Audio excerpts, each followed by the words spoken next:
आगाज से बात करेंगे। लाहौर के करीब इस्लामाबाद एक्सप्रेस की 5 बोगियां पटरी से उतर गई।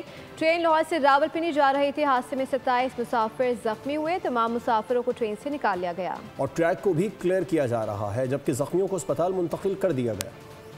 लाहौर से रावलपिंडी जाने वाली इस्लामाबाद एक्सप्रेस को हादसा। काला शाह काकू के करीब 5 बोगियां पटरी से उतर गईं। हादसे में 27 मुसाफिर जख्मी हुए। रेस्क्यू 1112 की तस्दीक। एकदम से ना देखते देखते ये जो ट्रेन की वो फ्रंट वाली जो बोगियां थी वो एक राइट को मतलब कि वो गिर गई हैं। ये सड़क पे था लेकिन काफ़ी ज़्यादा आवाज़ है, जैसे धमाके की आवाज़ होती है ना, इस तरह की आवाज़ आई है। तो हमने यहाँ के देखा तो यहाँ बहुत चीखो पुकार थी। रेस्क्यू टीमों ने बोगियों को काट कर जख्मियों को निकाला। अंधेरे के बायस इमदादी कार्रवाइयों में मुश्किलात का सामना रहा। तमाम जख्मियों को फौरी तौर पर अस्पताल मुंतकिल कर दिया गया। मुतासरा ट्रैक पर ट्रेनों की आमदोरफ्त बंद। वफाकी वज़ीर रेलवे ने वाक़ये का नोटिस ले लिया। वज़ीर रेलवे ने पंजाब हुकूमत की सपोर्ट पर इजहार तशक्कुर किया। वज़ीर आज़म शहबाज शरीफ का हादसे पर अफसोस का इजहार। रेस्क्यू टीमों को कार्रवाइयाँ तेज करने की हिदायत। जख्मियों को फौरी इलाज और बेहतरीन सहूलियात देने का हुक्म। वज़ीर आज़म ने जख्मियों की जल्द सेहतयाबी की दुआ की।